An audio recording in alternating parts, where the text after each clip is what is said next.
נציב יום שלמה בן תמר,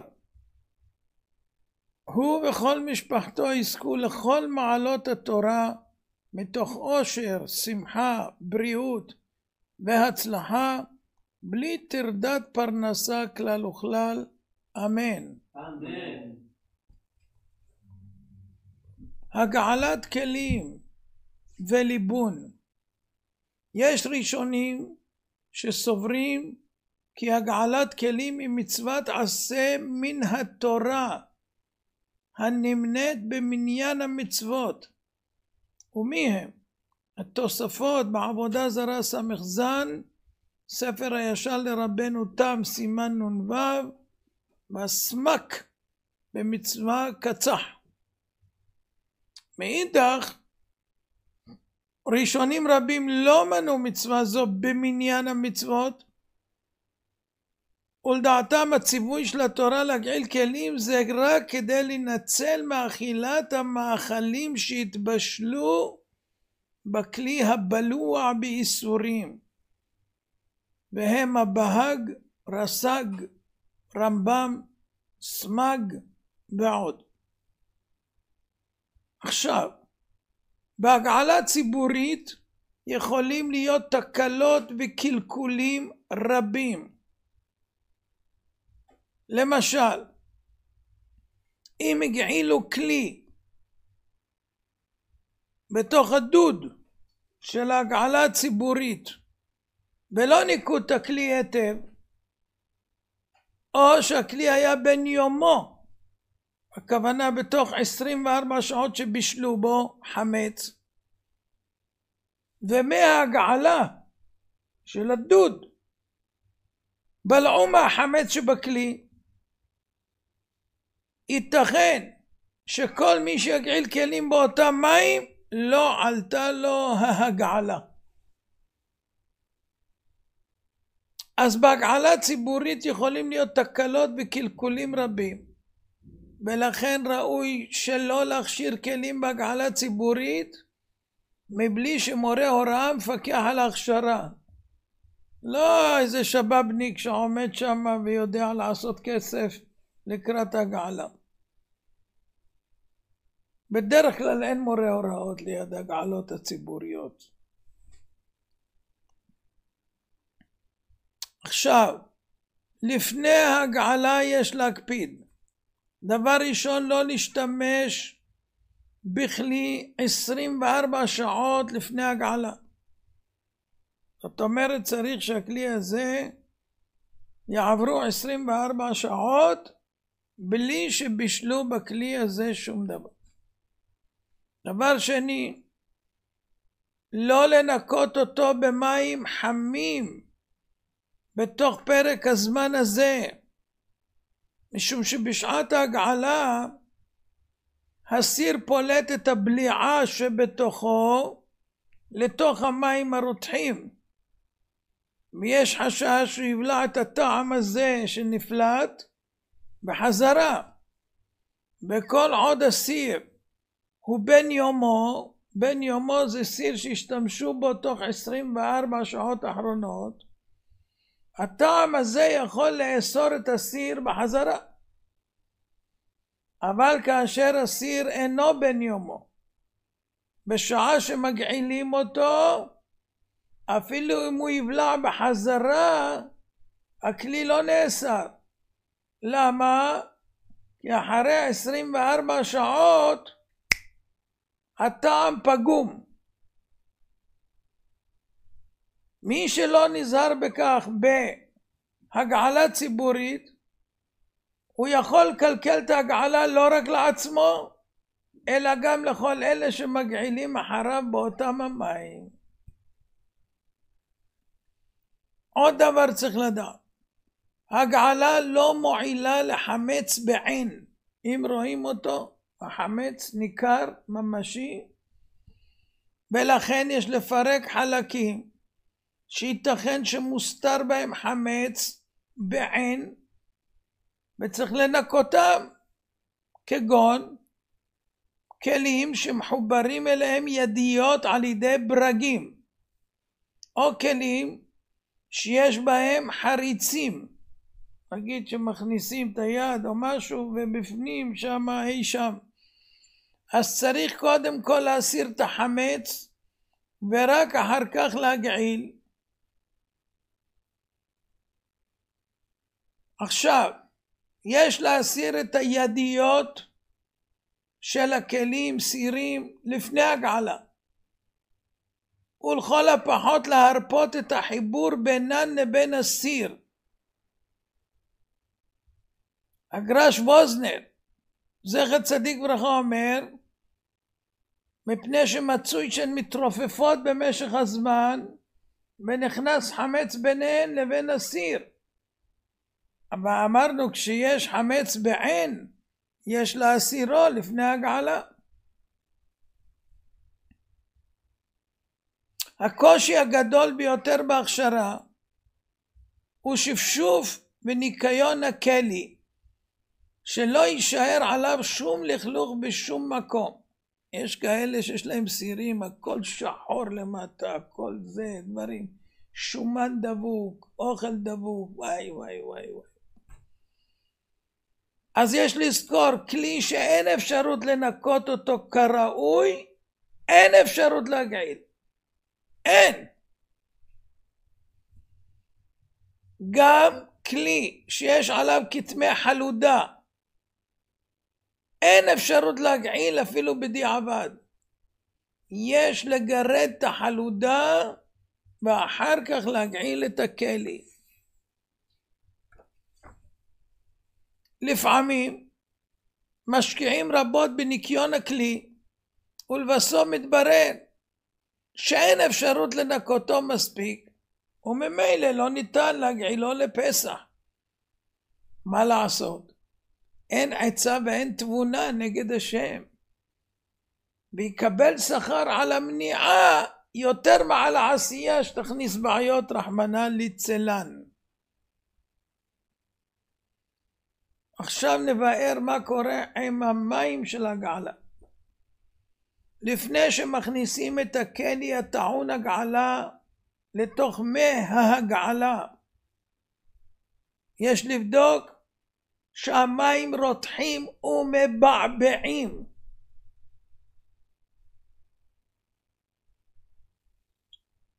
עכשיו, לגבי כלים חדשים, יש להם כל מיני מריחות שעושים להם, לשמור אותם, כאילו שלא יחלידו ולא הכל, מין שמן כזה או דברים כאלה, בחלקם יכול להיות מחמץ.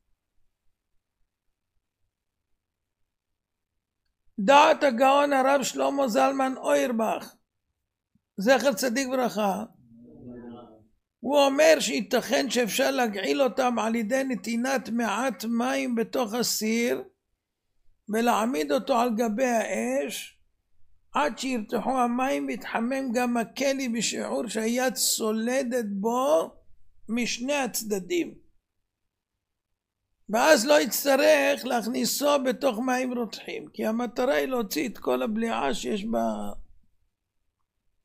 מאידך, הגאון הרב ניסים קרליץ זכר צדיק ברכה אומר, צריך להגעיל אותם, להכשיר אותם גם מבחוץ, הואיל והם נמשכים גם מבחוץ, אם כן הם בלעו את האיסור מבחוץ.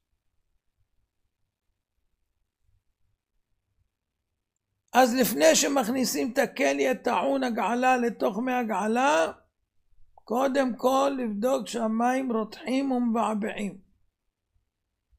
עכשיו, טבע המים שהם רותחים זה כשמכניסים כלי לתוכם הם נחים מהרתיחה,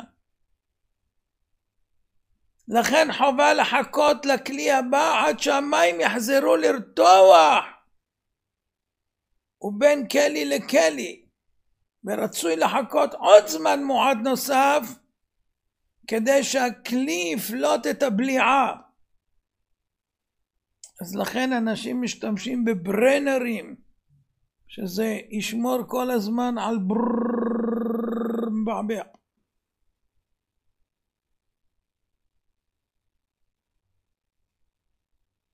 יש להזהיר את המגעילים בזה, כי הם נוהגים בזה קלות ומגעילים במהירות זה אחר זה ולא מדקדקים לראות אם מעלים רתיחה.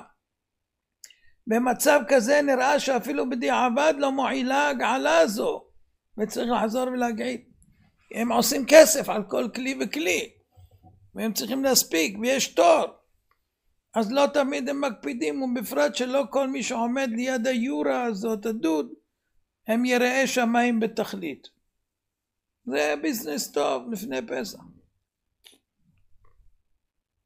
כמובן שאלה שעושים את זה לשם שמיים והם דקדקים בכל, אשריהם ואשרי חלקם. כאשר מסירים את הסיר של ההגעלה, את המכסה של הסיר של ההגעלה, אז המים מפסיקים מרתיחתם. לכן צריך לחכות שהמים שוב ירתחו לפני שמגעילים את הכלי הבא. כי רק ברתיחת מים ממש נפלטת הבליעה מהכלי. ואם המים לא רתחו, בזמן שהכלי היה בתוכם, הכלי לא הוכשר כהלכה.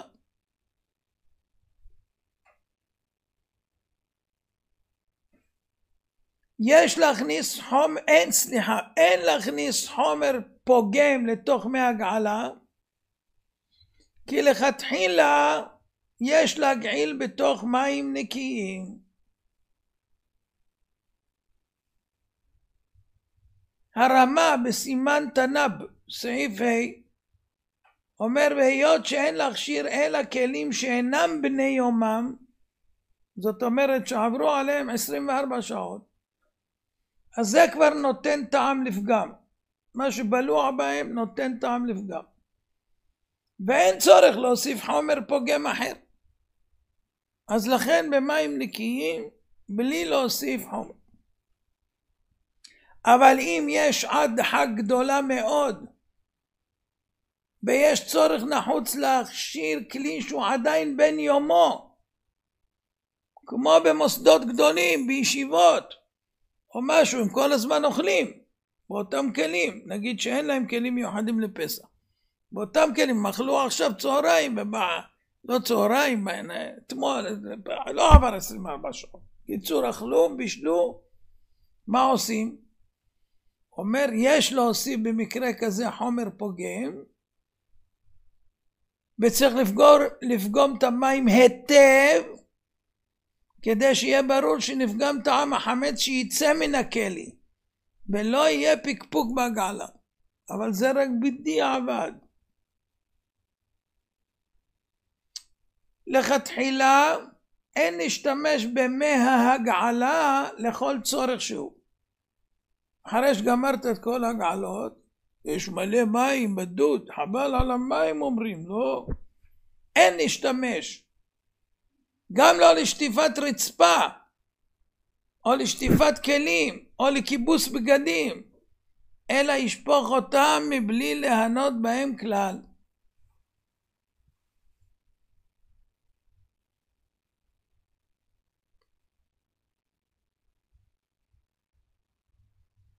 יש פה הסבר, אבל לא לסבך את האנשים, אז מי שירצה יראה את זה בספר.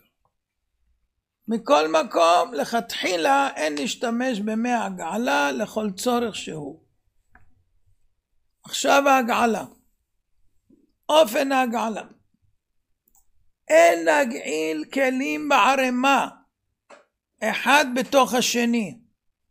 כי רתיחת המים אינה יכולה להיכנס בין כלים צמודים זה לזה. כי יש אנשים מכניסים את הכלים לתוך סל, והסל הזה כמובן הוא רשת, אבל הם יושבים אחד על השני או אחד בתוך השני, זה לא מועיל. אם מכניסים את הכלי לסיר של ההגעלה, ואוחזים אותו בצוות, אז יש להזיז את הצוות תוך כדי הגעלה, שהמים הרותחים ייגעו גם במקום שהוא אוחז בצוות. כי אם הוא אוחז בצוות, אז באותו מקום, אם הוא נשאר מההתחלה עד הסוף, לא הגיעו מההגעלה למקום הזה. יש להגעיל גם את ידיות הכלי, אפילו אם הידיות אינם חלק מהכלי עצמו, אלא מחוברות אליו על ידי ברגים. הסברנו. יש לשטוף את הכלי במים קרים מיד לאחר הוצאתו ממי הגעלה, כדי שלא יחזור ויבלע את פליטת החמץ. זה נקרא חיסום. כשאתה שם במים רותחים נפתחים הנקבוביות ויוצא החמץ, אבל זה יכול לבלוע בחזרה אחר כך. אז אתה מוציא את הכלי ושם אותו במים קרים, אז זה סותם את הכל בחזרה. עכשיו ליבון. ליבון חמור זה נקרא כשהניצוצות ניתזים, או עד שתסור הקליפה העליונה של הכלי. כלים שמצויים בזמננו כמעט ולא שייך להגיע למצב של ניצוצות ניתזים, כי זה הורס את הכלים וכל מיני דברים. ויש שהורו להכשירם בליבון המגיע לחום השווה לזה של ניצוצות ניתזים. כמה זה? לדעת הרב פיינשטיין, ליבון חמור ולכל הפחות 371 מעלות חום צלזיוס. יש אומרים בין 350 ל-400. זה במקום שצריך ליבון. אז דברים שעפו ביבש או בזה, יש דברים שצריך ליבון. נגיד כל המגשים ששמים בתנור ושמים עליהם דברים יבשים וכולי וכולי, אז זה לא יועיל. הגעלה צריך ליבון, וכיוון שלא כולם יכולים וחוששים שזה ירוס את האמייל ואני לא יודע מה, אז אלה שמכשירים את התנורים לפי מה שצריך, אז קונים לפסח בפני עצמו שיהיה תמיד ולא יהיה שום ספק. ויש עוד מה לדבר בעניינים האלה של הכשרת כל הדברים והאסקלאות ובתנורים ובגז ובכל הדברים, אבל זה בהרחבה בספרי הפוסקים. אנחנו רק נוגעים בשביל לעורר וכו'. ואנחנו מודים לקדוש ברוך הוא שמזכה אותנו לדעת מה הוא רוצה מאיתנו בתורתו הקדושה, ומשתדלים לעשות את זה על הצד הטוב ביותר. אתמול זכינו לעשות ברכת אילנות מהודרת בשמחה רבה, בעזרת השם יתברך. גם היום נשמח כמו תמיד, ונודה לקדוש ברוך הוא על כל דבר ודבר. להזכירכם, הגיע מועד קמחא דפסחא, וכל מי שרוצה לתת לאברכים עניים, שיהיה להם שמחה בחג כמו שההלכה מחייבת ושאמרנו על זה שיעור, אפשר להתחיל להעביר את הכסף כדי שיוכלו להצטייד ולא לחכות בפחד עד לרגע האחרון. גם זה שנותנים מוקדם עוזרים לאנשים שיהיו רגועים, שיש להם כל צורכיהם. הכל יודוך והכל ישבחוך והכל יאמרו והכל יאמרו אין קדוש כשם. הכל יודוך והכל ישבחוך והכל יאמרו והכל יאמרו אין קדוש כשם. הכל יודוך והכל ישבחוך והכל והכל והכל יאמרו אין קדוש כשם. הכל יודוך והכל ישבחוך והכל והכל והכל יאמרו אין קדוש כשם. לא תאמינו, שבת בדרך. ישמחו במלכותך שומרי שומרי שומרי שבת וקוראי עונג שבת. ישמחו במלכותך, שומרי שומרי שומרי שבת וקוראי עונג שבת. מקדש מקדש מקדש שביעי שבת. מקדש מקדש מקדש שביעי שבת. יום טוב, חודש טוב, בריאות והצלחה לכם ולכל ישראל, אמן.